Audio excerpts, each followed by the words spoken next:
નમો અરિયંતાણમ નમો સિદ્ધાણમ નમો આયર્યાણમ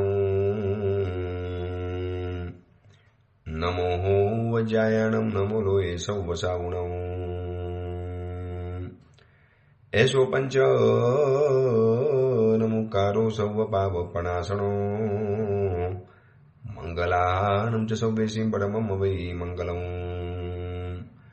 મંગલમ ભગવાન વીરો મંગલમ ગૌતમ પ્રભુ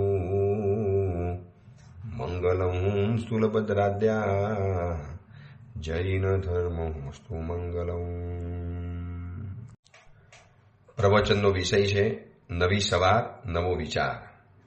આજથી લગભગ 1100 વર્ષ પૂર્વે બનેલો અને આશરે 300 જેટલા નીતિસૂત્રોથી સુશોભિત નીતિ વાક્યામૃત નામનો આ ગ્રંથ ચક્રવર્તીના ખજાનાને પણ શરમાવે, ચક્રવર્તીના ખજાનાને પણ નાનો કેવડાવે. હવે ચક્રવર્તીનો ખજાનો એટલે અખૂટ ખજાનો હોય, અખૂટ 14 રત્નો અને 9 નિધાનથી ભરેલો. અને એવા ચક્રવર્તીના રત્નના ભંડારને પણ કદાચ શરમાવી દે, એને પણ એક વખત નીચું જોવું પડે, ઉંચકો બી શર્મિંદા બન જાના પડે. આવો એક વિચારોનો ખજાનો પરમાત્મા મહાવીર દેશનાઓ દ્વારા પ્રભુ આપતા જ ગયા છે. 30 વર્ષ પરમાત્મા લગાતાર બોલ્યા છે. તમે વિચારજો પ્રભુની પાસે શું વિચારોનો વૈભવ રહેલો હશે. અને 30 વર્ષની અંદરમાં રોજના 6 કલાક, સવારે 3 કલાક દેશના ચાલે, એક પ્રહર દેશના સવારે હોય અને એક પ્રહર દેશના પરમાત્માની સાંજે હોય. રોજના 6 કલાક પ્રભુ બોલ્યા, મતલબ 36,000થી પણ વધુ દેશનાઓ પરમાત્માએ આપી અને 22,000થી વધુ દેશનાઓ આપી અને 36,000 કલાક પરમાત્મા મહાવીર બોલતા ગયા. અંદાજે કહું છું, કદાચ ફિગર આગળ પાછળ પણ હોઈ શકે, પણ આટલા હજારો કલાક પરમાત્મા શું બોલ્યા હશે, શું વાતો કરી હશે. ઘણી વખત મને પણ પ્રવચન કરતા કરતા વિચાર આવે કે આજે શું બોલીશ, આજે અડધો કલાક જે વિષય ચર્ચવાનો છે એના માટે શું બોલીશ, આ એક વિચાર આવે છે. પ્રભુનું નામ દઈએ અને પછી ગાડી પૂરપાટ ચાલતી જાય તો પરમાત્માને કેટલી બધી દેશનાઓ આપવાની. પર ડે 6 કલાક બોલવાનું. મારા જેવાને અડધો કલાક, 2 કલાક બોલવાનું હોય.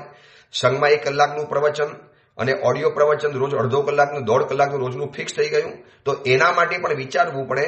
તો પ્રભુ રોજના 6 કલાક લગાતાર બોલતા ગયા અને પ્રભુએ એટલો બધો વિચારોનો ખજાનો આ જગતના જીવોને આપીને ગયા. અને સારા વિચારો વ્યક્તિને આવતીકાલે સારા આચારો માટે તૈયાર કરે છે. અને એ તૈયાર થયેલા સારા આચારો એની આવતીકાલની જિંદગીને ઉજ્જવલ બનાવે છે, જિંદગીનું ભવિષ્ય સમૃદ્ધ બનાવે છે. અને આવા વિચારોના ખજાનોથી સમૃદ્ધ એવો આ એક ગ્રંથ જેની ઉપર આપણે રોજ સ્વાધ્યાય કરીએ છીએ, રોજ એક વિચાર ઉપર આપણે મનન કરીએ છીએ, એની ઉપર ચિંતન કરીએ છીએ. કેટલા સરસ મજાના મોટિવેટ કરે એવા વિચારો ક્યારેક દિલને સ્પર્શી જાય, ક્યારેક દિલની અંદરમાં ખળભળાટ પેદા કરાવી દે, ક્યારેક રૂવાડા ખડા થઈ જાય, ક્યારેક મન આશ્ચર્યચકિત બની જાય. એવા અદ્ભુત વિચારો આ મહાત્મા રજૂ કરતા ગયા. આજે 24મા નંબરનું સૂત્ર ઉપર વિચાર કરવો છે. 23મું સૂત્ર ગઈકાલે પરિપૂર્ણ કર્યું. આજે 24મા નંબરનું સૂત્ર. આ સૂત્રની અંદરમાં એક નવી લાલ બત્તી બતાવી છે. આ સુધીની અંદરમાં આપણા મગજમાં એમ છે કે બસ દેવની આસાધના થાય એ આપણને બહુ ભારે પડી જાય. પ્રભુની આસાધના નહીં કરવાની, પ્રભુની આસાધના થાય તો પાપ લાગે. આજે અમે ઘણા લોકોને પ્રેરણા કરીએ કે ભાઈ તમારું ઘર બહુ દૂર છે, સોસાયટીમાં દૂર છે, તમારા બાળકોને પૂજાના સંસ્કાર ખતમ થઈ જશે, તમારા પરિવારને પ્રભુના દર્શનથી વંચિત રહેવું પડે છે. હવે કોસ્મોપોલિટન જમાનો, દૂરના એરિયામાં નવી સોસાયટી બંધી ગઈ. ત્યાં દૂરના એરિયામાં અને દૂર દરાજ ગામથી બહુ દૂર ઘર બનવા માંડ્યા, સોસાયટી બનવા માંડી, ફ્લેટો બનવા માંડ્યા, એપાર્ટમેન્ટ બનવા માંડ્યા, મોટી કંપનીઓ બનવા માંડી. તો એવા સમયમાં અમે કહીએ કે ઘરમાં દેરાસર બનાવો ને, તરત જ કહેશે નહીં ગુરુદેવ આસાધના થાય, પ્રભુને ઘરમાં લાવવાથી આસાધના થાય. તો હું એ લોકોને એ સમજાવવા માટે માંગુ છું કે આજે આ મહાત્મા આપણને કહે છે કે દેવ કરતા એક અપેક્ષાએ ગુરુની આસાધના વધુ ભયંકર છે. આપણા મગજમાં સુધી શું બેઠું છે? પ્રભુની આસાધના ન કરાય. પ્રભુની આસાધના આપણને બહુ ભયંકર પરિણામ લાવે. જો પ્રભુની આસાધનાનો ડર છે તો એના કરતા ગુરુની આસાધના તો ઓર વધારે ભયંકર છે. તમને ખબર છે ગોશાલાને એનો ભવ વધ્યા કેમ? હજારો ભવ, કેટલી ઉત્સર્પિણી અવસર્પિણી સંસાર એનો વધી ગયો. કેમ વધી ગયો? કારણ કે એને એવી વ્યક્તિની આસાધના કરી કે એના પ્રભુ જ ગુરુ હતા અને ગુરુ એના પ્રભુ હતા. એનું તો બંને એક જ હતું. એના ગુરુ તરીકે પરમાત્મા મહાવીર અને પ્રભુ દેવ તો હતા જ, અને સાથે એના ગુરુ પણ હતા. ગુરુ અને દેવની બંનેની જે આસાધના કરે છે એની તો કોઈ વિસાત જ નથી. પણ અહીંયા આ સૂત્રની અંદર એક મજાની વાત બતાવી છે. પજ્ઞાતિશયનો ન ગુરુમ અવજ્ઞાયતે. પજ્ઞાતિશયનો એટલે જેની પાસે બુદ્ધિનો પ્રકર્ષ છે, જેની પાસે આઈક્યુ લેવલ બહુ હાઈ લેવલનો છે, બહુ એજ્યુકેટેડ છે, જેની બુદ્ધિનો આંક બહુ ઉપર છે, જે આઈન્સ્ટાઈનને પણ શરમાવે એવા બુદ્ધિવાળા છે, એવા વિશેષજ્ઞ, એવા હોશિયાર, ચકોર, ચાલાક, ચતુર, ચબરાક, અને ગણિતની અંદરમાં હોશિયાર, સાયન્સની અંદરમાં બે મિસાલ, અને બધી બાબતો એને બુદ્ધિની અંદરમાં ફિટ બેસી જાય. જેની પાસે પ્રજ્ઞાનો અતિશય છે, બુદ્ધિનો અતિશય છે, જેની પાસે બહુ સરસ મજાની બુદ્ધિ રહેલી છે, જેની પાસે બુદ્ધિનો ખજાનો છે, એવી વ્યક્તિઓએ પણ ગુરુની આસાધના નથી કરવાની. ગુરુ એટલે વડીલજન, ઉપકારી, જે આપણા માટે વડીલ તરીકે કહેવાતા હોય એવી વ્યક્તિનો તિરસ્કાર નથી કરવાનો.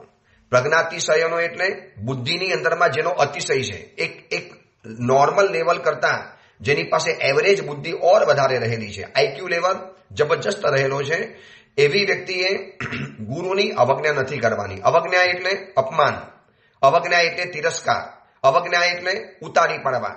અને તમને ખબર છે, ઉતારી પાડવાની અંદરમાં આજના ભણેલા ગણેલા છોકરા છોકરીઓ મમ્મી અને પપ્પાને એક વાક્ય મારી અને સીધા ઘાયલ કરી નાખે છે, સીધા જ ઘાયલ, જાણે કે બંદૂકની ગોળી જેવું વાક્ય છે. इसमें आपको कोई पता नहीं चलता है, शांति रखो. તમને શું આમાં ખબર પડે? आपको क्या इसमें पता चलता है? You know, you don't know. इसमें आपको कोई भी पता नहीं चलता है, शांति रखो. कोई आपको दुनिया देखी है आपने?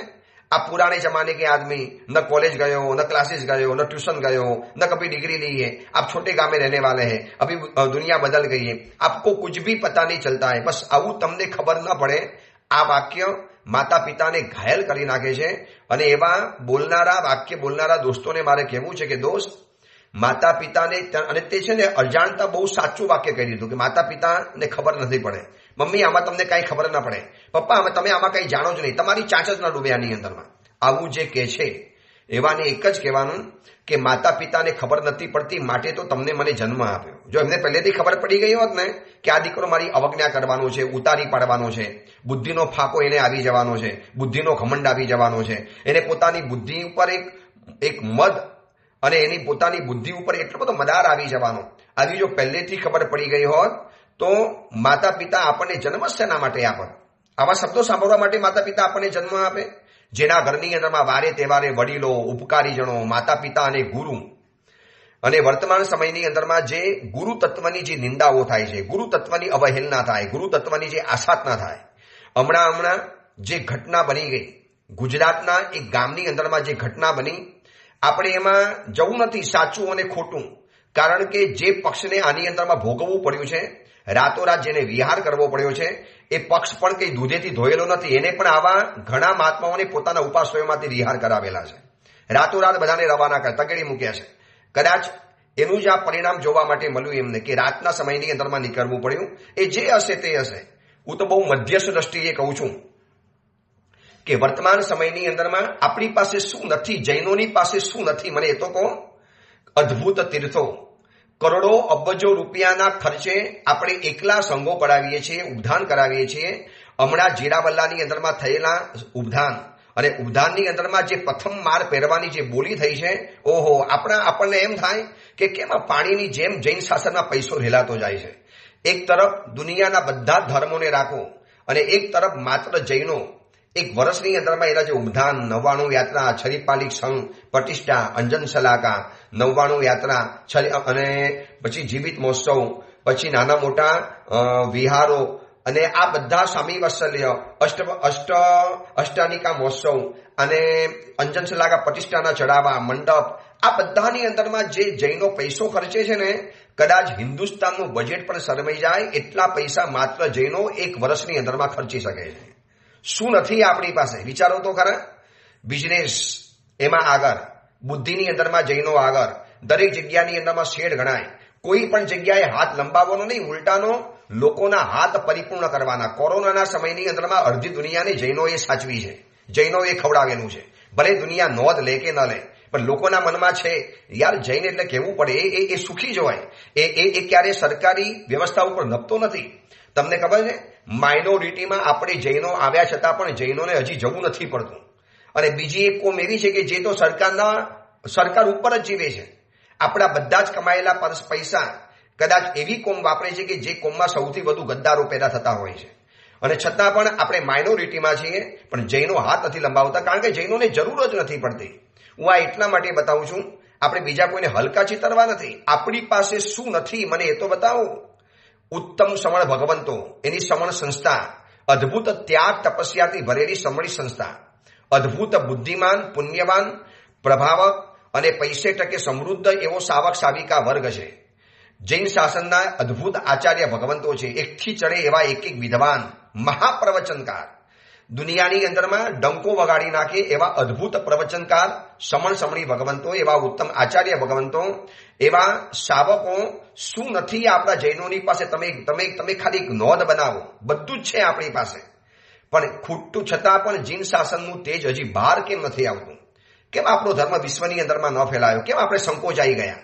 કેમ આપણે આટલા સીમિત બની ગયા? કેમ આપણે આટલા ટૂંકા થઈ ગયા? કેમ આપણી સંખ્યા આટલી બધી નાની બની ગઈ? કેમ આવતીકાલે આપણે અસ્તિત્વ ટકાવવા માટે પણ ફાંફા મારવા પડશે? એટલી ઓછી સંખ્યામાં કેમ આવી ગયા? કેમ? વાય વિચારો, શેના માટે? એસા કેસે હો ગયા? मेरी नजर से एक ही बात है कि गुरु तत्वनी થઈ રહેલી રોજ બરોજની ઘોર આસાતના એ જૈન શાસનને લગભગ પડતીના આરે લાવીને મૂકી દીધું છે. યુવાનો ઉપાસેમાં આવવા તૈયાર નથી. યુવતીઓને અને યુવાનોને ધર્મ ગમતો જ નથી. આપણે જે ધર્મ માટે મારામારી કરીએ છીએ ને, મારો પક્ષ અને તમારો પક્ષ, મારી તિથિ અને તમારી તિથિ, તમારે મારા ગામમાં નહીં આવવાનું, તમારે મારા ઉપાસેમાં નહીં આવવાનું, તમારે અમારા ઉપાસેમાં રોકાવાનું નહીં. હવે જે પક્ષને અત્યારે સહન કરવું પડ્યું છે ને, ભલે પેપરોમાં ખુલાસા આપે, ભલે બધી મોટી મોટી વાતો કરે, પણ ભાઈ સાહેબ, તમે પણ આ બધું જ પહેલા કરીને બેઠેલા છો. તમે આવા અનેક વખતના પ્રોગ્રામો કરેલા છે. ઉપાસઈને તમે મહાન પ્રભાવક પ્રવચનકાર મહાત્માઓ ઉપાસેમાં આવ્યા પછી ઉપાસઈને તમે ધોવડાવેલો છે. આપણે જે હશે તે હશે. હું તો એટલા માટે બતાવું છું કે આ મહાત્માએ 24મા નંબરના સૂત્રની અંદરમાં એટલો જડબે સલાક મારો તમારો કાન પકડ્યો છે. 1100 વર્ષ પૂર્વે થયેલા આ મહાત્માએ આપણને એક લાલ બત્તી ધરી છે કે પ્રજ્ઞાતિશયનો ન ગુરુમ અવજ્ઞાયતે. જે બુદ્ધિશાળી છે, જે સમર્થ છે, જે સશક્ત છે, જે પાવરફુલ છે, જે આઈક્યુ લેવલ ઊંચો ધરાવે છે, એવી વ્યક્તિઓએ પણ ગુરુની અવજ્ઞા તો નથી જ કરવાની. ભલે ગુરુ તમારી વાત સમજી ન શકે, તમારા લેવલે ગુરુ નથી પહોંચેલા, તમારા કરતા ઓછું ભણેલા છે, તમારા કરતા ઓછા હોશિયાર છે, તમારા કરતા એમની પાસે આવડત ઓછી છે, તમારા કરતા અલ્પ જ્ઞાની છે, તમારા કરતા મેચ્યોર નથી, બધી વાત આપણે સ્વીકારી. છતાં પણ ગુરુ એ ગુરુ છે, એની અવજ્ઞા તો ક્યારે પણ ન કરી શકાય, ક્યારે પણ નહીં, નેવર. અને વર્તમાન સમયની અંદરમાં તમે જોજો, દેવ કરતા આપણે દેવ તત્વની તો ઉલટાની ઉપાસના વધારી દીધી છે. મંદિરો વધાર્યા, પ્રતિષ્ઠાઓ કરી, જય જયકાર કર્યો, પ્રભુની ધજાઓ ફરકાવી, પ્રભુની ધજા માટે લાખો કરોડો અને અબજો રૂપિયાની બોલીઓ બોલવા તૈયાર થઈ જઈએ. હમણાં જે 2-4 મહોત્સવો જે થયા, એના ખાલી ચડાવવાની રકમની જો વાત કરીએ ને, તો હિન્દુસ્તાનના બજેટને પણ કદાચ શરમાઈ જવું પડે એટલી મોટી સંખ્યામાં જૈનોએ પૈસા વાપર્યા છે. શું વાપરે છે જૈનો? કમાલ થઈ જાય. આમ સવારના પોરમાં ઉઠીએ અને અનુમોદનાથી દિલ ભરી જાય. વાહ, ગાજે છે, મહાવીરનું શાસન ગાજે છે. પ્રભુ આ દુષ્મ કાળની અંદરમાં જય જયકાર કરનારું પ્રભુ આ તમારું શાસન છે. છતાં પણ આપણે જૈનોની નોંધ હજી નથી લેવાતી. આપણને રાજકારણમાં એટલું સ્થાન નથી મળતું. આપણા ઉમેદવારો હજી એટલા છૂટાતા નથી. આપણા તીર્થો ઉપર અજૈનોના કે લોકોના આક્રમણો વધતા જાય છે. ધીરે ધીરે આપણા સાધુઓ ઉપર હુમલા વધતા ગયા, એક્સિડન્ટ થતા ગયા. આ બધું જ આપણે ભોગવીએ છીએ. ખબર છે કેમ? આટલું સમર્થ હોવા છતાં, આટલા સશક્ત હોવા છતાં. અરે આ જીડીપી જે ગ્રોથ છે ને હિન્દુસ્તાનનો ઇકોનોમીની અંદરમાં, એની અંદરમાં અડધા ઉપરથી વધુ યોગદાન તો જૈનોનું રહેલું છે. કદાચ મારા હિસાબે હું ન ભૂલતો હોઉં તો 25 થી 28 થી 30% ટેક્સ જૈનો ભરે છે. હમણાં ખાલી જૈનો એટલું નક્કી કરે ને કે બધી જ બેંકોમાંથી એક સાથે પૈસા અમારે ઉપાડી લેવા છે, બધી જ પૈસા ઉપાડી લેવા છે. ઇકોનોમીનું આખું બજાર તૂટી પડે, ધરખમ મોટા ફેરફાર થઈ જાય, રાતોરાત પાયમાલીના આરે આવી જાય. એટલી મોટી રકમ જૈનોની બેંકમાં પડેલી છે. જૈનો ખાલી નક્કી કરે કે અમારે એક જૈન બેંક બનાવી છે. અમારા પૈસા માત્ર અમારી બેંકની અંદરમાં દુનિયાની બધી જ બેંકોને કદાચ તારા લાગી જાય, દુનિયાની બેંકો ઉઠી જાય, એવી તાકાત ધરાવે છે જૈનો. છતાં પણ કેમ આપણું તેજ બહાર કેમ નથી આવતું, આપણો જય જયકાર કેમ નથી થતો, છતાંય હજી આપણી ગણના નથી થતી, હજી આપણે અવગણનાના પાત્ર બનીએ છીએ. આપણો નથી મુખ્ય પ્રધાન બનતો, નથી આપણા વડાપ્રધાન બનતા, નથી આપણે કોઈ રાજકારણની અંદરમાં પહોંચ ધરાવતા. આપણા તીર્થો ઉપર હુમલા થાય ત્યારે આપણે બીજા લોકોને પૈસા પાપા કરવા પડે. કરોડો રૂપિયા ખર્ચ્યા પછી આ કોરોનાના સમયની અંદરમાં જૈનોએ જે પૈસા ખર્ચ્યા છે, જે અનુકંપાના કાર્યો કર્યા છે, આમ લાજવાબ છે. કદાચ એને ભારત રત્નનો એવોર્ડ આપવો જોઈએ સમગ્ર જૈન ધર્મને, કોઈ વ્યક્તિને નહીં, જૈન ધર્મને. એટલા બધા કોરોનાના સમયની અંદરમાં સમાજ સેવાના કાર્યો માત્ર જૈનોએ કરી બતાવેલા છે. અને આટલા બધા પૈસે ટકે સમૃદ્ધ, ઇકોનોમીમાં પાવરફુલ, આટલી બધી અર્થવ્યવસ્થા તગડી છે, અને આટલું સુંદર મજાનું જેનું શાસન તંત્ર ચાલે છે, 7 ક્ષેત્રની વ્યવસ્થાઓ ચાલે છે, છતાં પણ કેમ આપણે પાછળ કેમ રહી જઈએ છીએ, કેમ આપણે તૂટતા જઈએ છીએ, કેમ આપણે ઓછા થતા ગયા, કેમ આપણે અધૂરા બનતા ગયા, કેમ આપણે કોઈ જગ્યાએ આપણો પોનો ટૂંકો પડે છે, વાય કેમ? વિચારતા વિચારતા એક જ લાગે છે. અને હું નથી કહેતો, પૂજ્યપાદ પન્યાસ ભદ્રંકર વિજયજી માસ્ટરના પુસ્તકની અંદરમાં લખ્યું છે કે જૈનો જે દિવસથી દેવ ગુરુના કૃતજ્ઞ બન્યા છે, એ દિવસથી એ લોકોની પડતી ધીરે ધીરે ધીરે ધીરે નીચે ઉતરતી ચાલી છે. બાહ્ય પ્રગતિ જબરજસ્ત છે. બંગલા, અમે આ મહારાષ્ટ્રના વિહારો કરીએ છીએ, નાના નાના ગામડામાં પણ જે લોકોના બિઝનેસ જે સુખી સમૃદ્ધ રહેલા છે, ભલે નાનું ગામડું છે, એવા ગામડાઓમાંથી વિહાર યાત્રા પસાર કરી. વર્ષો પછી નહીં, જિંદગીમાં પહેલી વાર ગામડામાં ગયા, પ્રવચનો થયા, લોકો પરિચયની અંદરમાં આવ્યા, લોકોની જે વાતો જાણી. સમૃદ્ધ પરિવારો છે, સંપન્ન પરિવારો છે, છતાં પણ હજી આપણું જૈનોનું જે વર્ચસ્વ હોવું જોઈએ ને, આપણી પ્રતિભા પ્રમાણે વર્ચસ્વ, આપણી પાસે જે ઇકોનોમી પાવર છે એના પ્રમાણે જે આપણી પાસે એક વર્ચસ્વ, આપણે કમાન્ડ જે હોવો જોઈએ ને, એ કમાન્ડમાં આપણે ઢીલા પડીએ છીએ. વાય કેમ? એક જ કારણે, ગુરુ તત્વની થઈ રહેલી રોજબરોજની ઘોર આસાધના, નનામી પત્રિકાઓ, એક તિથિ બે તિથિના ચરમ સીમા ઉપર પહોંચેલા ઝઘડા, જીન શાસનના સાધુઓને કોર્ટની અંદરમાં ખેંચી જવાના હલકટ ધંધા, લોકોના માટે જેમ તેમ પુસ્તકો બહાર પાડી લેવાના, છપાવી દેવાના, અને એક ગુરુ બીજા ગુરુને ઉતારી પાડે, જાહેરની અંદરમાં બદનામી કરે, જાહેરમાં વસ્ત્રો ઉતારવાની અંદરમાં આવે. ક્યાં સુધી પણ આ બધું થશે? અને આ મહાત્મા કહે છે કે પ્રજ્ઞાતિ શયનો ન ગુરુમ અવજ્ઞાયતે. જેની પાસે બુદ્ધિનો ભંડાર છે, જે ચાલાક છે, ચતુર છે, એવી વ્યક્તિઓ ક્યારે ગુરુની નિંદા નથી કરતા, ગુરુની અવજ્ઞા નથી કરતા. અહીંયા ગુરુના સ્થાનમાં લેવાનું છે વડીલ, ઉપકારીજનો, માતા પિતા. પ્રસમદત્તિ ગ્રંથની અંદરમાં લખ્યું છે, દુષ્પ્રતિકારો માતા પિતરો સ્વામીન ગુરુશ્ચ લોકેસ્મિન.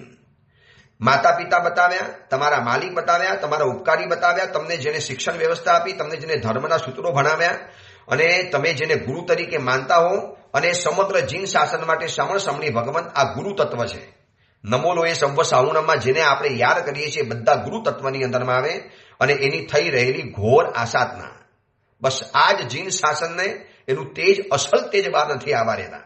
આપણે એક સમયમાં રાજાઓ હતા, મંત્રીઓ બધા જૈનો હતા. આખો ઇતિહાસ તપાસી લો, કુમાર પર રાજા સુધીની અંદરમાં આખો ઇતિહાસ તપાસો. ચૌલુક્ય વંશ હોય, ચાવડા વંશ હોય, સોલંકી વંશ હોય, કે પછી મગધ ઋષિની અંદરમાં નંદ વંશ હોય, કે પછી મૌર્ય વંશ હોય, આ બધાની અંદરમાં મંત્રી તો જૈનો જ બનતા હતા.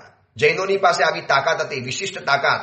નગરશેઠ જૈન, મંત્રી જૈન, વસ્તુપાલ તેજપાલના સમયમાં ઝઘડુશા, ભામાશા, પેથરશા, અને આ બધા જે યુગ પુરુષોએ જે અદ્ભુત સકવર્તી કાર્યો કરી બતાવ્યા છે. કેમ એ વખતે આટલી બધી જાઓ જલાલી કેમ હતી? મને લાગે છે એ સમયની અંદરમાં આટલી બધી ગુરુની અવજ્ઞાઓ નથી જે વર્તમાન સમયમાં ચાલે છે. એમાં એક તિથિ બે તિથિના જે ચરમ સીમાના ઝઘડા ચાલે છે. બસ એકની સામે પોતાનો ઉપાશ્રય બનાવી દેવાનો, અને એ સંઘને તોડવાના કામ કરવાના. બસ પોતાની તિથિના પક્ષોની વાવા વધારી દેવાની, બીજાને મિથ્યાથી ગણી લેવાના, અને પોતાને માત્ર સંકિતના ઠેકેદાર બનાવી દેવાના. પણ ક્યાં સુધી ચાલશે આ બધું? દિલ રડી ઉઠે છે ક્યારે. પ્રભુને કહેવાનું મન થાય, પ્રભુ એવી તાકાત આપો કે દુનિયાની સામે લડી લઉં, અને છતાં નથી ચાલતું, તારે ખૂણામાં બેસીને માત્ર આંખમાંથી આંસુ પાડવા પડે છે. આટલી બધી સંપન્ન અને તાકાત ધરાવનારા આપણે જૈનો એક ગુરુ તત્વની આસાધના જે કરીએ છીએ, ગુરુ તત્વની જે અવજ્ઞા કરીએ છીએ, અને હમણાં જે ગુજરાતની અંદરમાં જે પ્રસંગ બની ગયો, અને એની અંદરમાં જે છાપાઓની અંદરમાં, વોટ્સઅપની અંદરમાં, મીડિયાની અંદરમાં, યુટ્યુબ અને ટ્વિટર અને ઇન્સ્ટાગ્રામની અંદરમાં જે રીતે કચરો ઠાલવવાની અંદરમાં આવ્યો, કેટલાય અજૈન વ્યક્તિઓ મને પૂછે છે કે સાહેબ, તમારા જેવા જૈન આવા ઉત્તમ સમણ ભગવંતો આટલી હદે નીચે લડે, આટલું બધું કરે? અરે શબ્દ સાંભળતા આંખો નીચે ઝૂકી જાય. શરમથી એમ થાય કે સીતા માતાની જેમ ધરતી ફાટે ને આપણે જમીનમાં સમાઈ જઈએ. આટલી હદે આપણે નીચે ઉતરી પડ્યા. અને યાદ રાખજો, હું નથી કહેતો, શાસ્ત્રોની અંદરમાં લખ્યું છે કે દેવ કરતા ગુરુ તત્વની આસાધના વધુ જોખમી છે, વધુ નુકસાનકારી છે અને વધુ ભયંકર બની શકે છે. કેમ ખબર છે? જય વીરાય સૂત્રની અંદરમાં તમે જોજો શું લખ્યું છે. જય વીરાય સૂત્રની અંદરમાં પ્રભુની પાસે ગુરુની માગણી કરાવી. અને બીજી એક વાત બતાવું, અજૈન ગ્રંથોની અંદરમાં એક શ્લોક આવે છે, શિવે રુષ્ટે ગુરુ ત્રાતા ગુરુ રુષ્ટે ન કંચન. ચલો, શિવ એટલે પ્રભુ પરમાત્મા આપણી ઉપર કોપાયમાન થયા. માનો પ્રભુ તત્વએ આપણી ઉપર નારાજ થઈ ગયા અને મોઢું ફેરવી લીધું. પ્રભુએ કહી દીધું, ગેટ આઉટ, તું લાયક નથી, નાલાયક છે, તું અયોગ્ય છે, અપાત્ર છે, નીકળી જા, મારા દરબારમાંથી નીકળી જા. શિવે રુષ્ટે ગુરુ ત્રાતા. હવે શિવ તત્વ એટલે પ્રભુ તત્વ આપણી ઉપર કોપાયમાન થાય. શિવે રુષ્ટે એટલે કોપાયમાન થાય. તો બચાવે છે કોણ? ગુરુ ત્રાતા. ગુરુ બચાવનારા છે. ગુરુ આપણું રક્ષણ કરે છે, બચાવશે. ગુરુ કહે છે, પ્રભુ માફ કરી દો ને, પ્રભુ છોડી દો ને, પ્રભુ નાદાન છે, માં કમાત્ર ન થાય, છોરું કછોરું થાય, પ્રભુ માફ કરી દો ને. એટલે શિવે રુષ્ટે ગુરુ ત્રાતા ગુરુ રુષ્ટે ન કશ્ચન. પણ જો ગુરુ ગુસ્સે થઈ ગયા ને તો એ વ્યક્તિને આ દુનિયામાં કોઈ પણ જગ્યાએ સ્થાન મળતું નથી. હું નથી કહેતો, અજૈન સાહિત્યની અંદરમાં અજૈનોના ઉપનિષદનો આ એક મજાનો શ્લોક રહેલો છે, શિવે રુષ્ટે ગુરુ ત્રાતા ગુરુ રુષ્ટે ન કશ્ચન. અને આ જ વાતને હજી આગળ બતાવી દઉં તો દશવૈકાલિક સૂત્રની અંદરમાં ગુરુની આસાધનાને 3 ભયંકર ઉપમા આપવામાં આવી છે. ભયંકર ઉપમા કે જે ગુરુની આસાધના કરે છે, ગુરુનો અપલાપ કરે છે. અને બાજુની અંદરમાં ઘર છે, બાજુમાં જ નજીકમાં તમે જઈ શકો છો, છતાં પણ ગુરુનો અપલાપ, વંદન કરવા ન જવું એ પણ એક જાતની અવજ્ઞા. ગુરુનું પ્રવચન ચાલે છે અને એવા સમયમાં પૂજા કરવી અને પ્રવચનમાં ક્યારેય પણ ન જવું એ પણ અવજ્ઞા. ગુરુ બોલાવતા હોય છતાં પણ આપણે કહી દઈએ મને ઇન્ટરેસ્ટ નથી, હું ગુરુ તત્વ માનતો નથી, લોકો ઝઘડે છે. જો આ બધા ઝઘડા કેવા ચાલે છે, એકબીજાને ગામમાં નથી ઘૂસવા દેતા, બધાને આમ કરે છે. જો છાપાની અંદરમાં રોજના રોજ બધા ચમકે છે, સંઘોના પોતાને માનીતા સંઘોની સહીઓ લઈ લેવાની અને પછી એ બધું પોતાના પક્ષને મજબૂત કરવા માટે વાતો લખવાની. આ તો બંને પક્ષે વાત ચાલશે, પણ આ બધું કાદવ લોકોની સમજ ખુલ્લો થાય છે અને એના કારણે જીન શાસનની ગરિમા ઓર નીચે ઉતરે છે, ઓર નીચે. રોજ આપણા વરઘોડા નીકળે, રોજ આપણા સામૈયા નીકળે, રોજ આપણા બેન્ડ બાજા વાગે અને એ જોઈને કહે છે ભાઈ આ બધું બંધ કરો, આ તમારા તમાશા રોજ પેપરોમાં વાગે છે, મીડિયામાં રોજ તમારા બેન્ડ બાજા વાગે છે, પહેલા એ તો બંધ કરો, પહેલા એ તમારા ડીજે તો બંધ કરો અને પછી આ બધા મોટા મોટા મહોત્સવો કરો. આવું કહેનારા અજૈનોને મેં જોયા છે, સાંભળ્યા છે અને મળ્યો છું આ બધું હમણાં થયા પછી. તો ગુરુ તત્વની જે અવજ્ઞા આ મહાત્માએ બહુ લાલ બત્તી ધરી છે. પ્રજ્ઞાતિશયનો ન ગુરુમ અવજ્ઞાયતે. જેની પાસે પ્રજ્ઞાનો અતિશય છે, બુદ્ધિનો પ્રકર્ષ છે, એવી વ્યક્તિએ ગુરુની અવજ્ઞા નથી કરવાની. આજના યુવા દીકરા દીકરીઓને, આજના એજ્યુકેટેડ ભણેલા દીકરા દીકરીઓને કહેવાનું છે કે હું સમજુ તમારી મમ્મી કદાચ ઓર્થોડોક્સ હશે, અભણ હશે, એની પાસે ગામડામાં રહેતી હતી એટલે એની પાસે શહેરની બહુ સિસ્ટમ કદાચ નહીં હોય, પરંતુ એનો મતલબ એ નથી કે તમે તમારા માતા પિતાની ઉપેક્ષા કરો કે માતા પિતાને કહી દો તમને શું ખબર પડે. બુદ્ધિમાં તમે તેજ છો એનો મતલબ એ નથી કે તમને ગુરુ અને વડીલજનોની તિરસ્કાર કરવાનો છૂટ મળી ગયો. અને પુત્ર કરતા પિતા પાસે બુદ્ધિ વધુ જ હોવી જોઈએ અને દીકરા પાસે ઓછી હોવી જોઈએ, આવો કોઈ નિયમ નથી. બની શકે છે શિષ્ય વધારે હોશિયાર હોય અને ગુરુ ન હોઈ શકે. તમને ખબર છે, ઇતિહાસની વાત કરું, મહોપાધ્યાય યશો વિજયજી મહારાજા, એમના ગુરુદેવ હતા નઈ વિજય મહારાજ, પંડિત નઈ વિજય મહારાજ. અને મહોપાધ્યાય યશુ વિજયજી સાહેબ જે રીતે ભણ્યા, જે રીતે એમને વિદ્વત્તાના ક્ષેત્રની અંદરમાં પોતાનું નામ ઉજ્જવલ કર્યું છે, એમના ગુરુ ભણેલા હતા પણ એટલું બધું નહીં યશુ વિજય સાહેબ જેટલું. જેમને રહસ્ય શબ્દ આવે એવા 108 ગ્રંથ બનાવ્યા, બિંદુ શબ્દ આવે એવા 108 ગ્રંથ બનાવ્યા અને માથાનું દહીં થઈ જાય, માથાનું ભેજું નીકળી જાય બહાર એવા પ્રકાંડ પાંડિત્યથી ભરેલા ગ્રંથો, સ્તવનો, 350 ગાથાનું સ્તવન, 150 ગાથાનું સ્તવન, 125 ગાથાનું સ્તવન, અમૃતવેલની સજ્જાઈ, શ્રીપાલ રાજાનો રાસ, આ તો બધા ગુજરાતી વાતો કરી અને આવા સંસ્કૃત પ્રચુર અને નવ્ય ન્યાયથી ભરેલા ગ્રંથો જે બનાવેલા છે, આજે ભણવા માટે પણ બદામના શીરા ખાવા પડે. છતાં પણ દરેક સ્તવનમાં, દરેક કૃતિમાં, હર જગ્યાની અંદરમાં એ પોતાના ગુરુને યાદ કરે છે. ઘણી વખત તો પોતાનું નામ નથી લખતા, શ્રી નય વિજય ગુરુ શિષ્યનો, શિખડી અમૃતવેલ, જોજો યશો વિજય નામ નહીં, શ્રી નય વિજય ગુરુ શિષ્યની શિખડી અમૃતવેલ. નય વિજય નામના જે ગુરુ છે અને ગુરુના જે શિષ્ય છે એ શિષ્યની તમને આ અમૃતવેલની સજ્જાએ હું તમને શિખામણ રૂપે સંભળાવું છું. પોતાનું નામ, જ્યાં પોતાનું નામ એડ થઈ શકતું હોય તો ગુરુની સાથે પોતાનું નામ એડ કર્યું છે. પણ ક્યારેક શબ્દો ખૂટ્યા કાવ્ય પંક્તિની અંદરમાં, એના છંદમાં બંધ બેસતું ન આવ્યું તો નામ તો માત્ર ગુરુનું તો લખવાનું જ, એમ નહીં કે ભાઈ નામ મારું લખવું. મહેનત મેં કરી, હું ભણ્યો, બધું ચિંતન મેં કર્યું અને બધી રચના મેં કરી અને પછી ગુરુનું નામ આપી દેવાનું. શ્રી નય વિજય ગુરુ શિષ્યનો શિખડી અમૃતવેલ. અને તમે જોજો દરેક સજ્જાઈની અંદરમાં એ પોતાના ગુરુને યાદ કર્યા વગર રહેતા નથી. જ્યાં જ્યાં પણ સ્તવનો બન્યા, તમે નાનામાં નાનું સ્તવન જોજો, જગ જીવન જગ બાલહો, એ સ્તવન પણ તમે જોઈ લો. ગુણ સગલા અંગી કર્યા, દૂર કર્યા સવી દોષ રાલ રે, વાચક જસ વિજય થુણ્યો. અને જ્યાં પોતે યાદ કરે છે ત્યાં પોતાના ગુરુનું નામ અંદરમાં એડ કર્યા વગર રહેતા નથી. પોતે ગુરુ કરતા વધારે સવાયા છે. ગુરુ કરતા તો એનો બુદ્ધિનો આંક બહુ ઉપર એટલે કદાચ આબ ગામનું અંતર છે, આબ ગામનું, આસમાન જમીન કા અંતર है, फिर भी हर जगह पर પોતાના ગુરુને યાદ કરે છે. આ મહોપાધ્યાય યશો વિજય સાહેબની અદ્ભુત નમ્રતા. આટલા વિદ્વાનની ટોચ ઉપર પહોંચ્યા પછી પણ હર જગ્યામાં ગુરુને આગળ કરવાના, ગુરુને સાથે રાખવાના. કદાચ આટલી બુદ્ધિ મારી તમારી પાસે આવી જાય ને તો આપણે કોઈ દુનિયાને ગાંઠવા તૈયાર ન થઈ જઈએ. એ બુદ્ધિના ફાંકા લઈને ફરવા માટે આપણે તૈયાર થઈ જઈએ.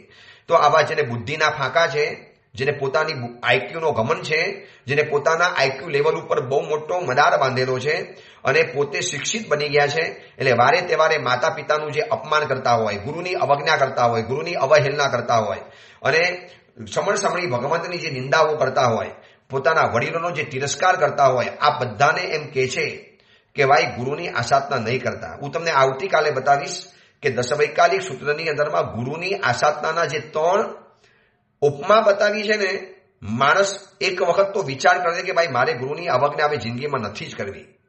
અને એટલા માટે બતાવું છું આ વારંવાર કે પ્રભુની પાસે પણ માંગણી તો પાછી ગુરુની જ કરાવી છે. આપણે જય વિરાય સૂત્ર રોજ બોલીએ છીએ ને, હોમ મમમ તુહ પભાવો સુવ ગુરુ જોગો તવ વૈણ સેવના આ ભવમ ખંડા. 3 ચીજ માગી ગુરુ તત્વ સંબંધની. મને એક સારા ગુરુ આપો પ્રભુ, મને સારા ગુરુની જરૂર છે. પ્રભુ કે યાર मैं प्रभु बैठा हूं और मेरे पास गुरु मांगता है. साहेब ये तो बधी बात बरोबर है, પણ ગુરુ વગર તો એક વાત સમજી રાખજો, ગુરુના દર્પણમાં ઈશ્વરના દર્શન થાય છે. તમે ડાયરેક્ટ કોઈને મળવા માટે જશો પ્રભુ નહીં મળે, તમારે ગુરુ દ્વારા જવું પડશે. ગુરુ દ્વારા એટલા માટે તમે જોજો શીખોનું જે ધર્મસ્થાન છે ને એનું નામ જ છે ગુરુ દ્વારા. ગુરુ દ્વારા જવાનું, એ લોકોનું ધર્મસ્થાનનું નામ જ પડી ગયું ગુરુ દ્વારા.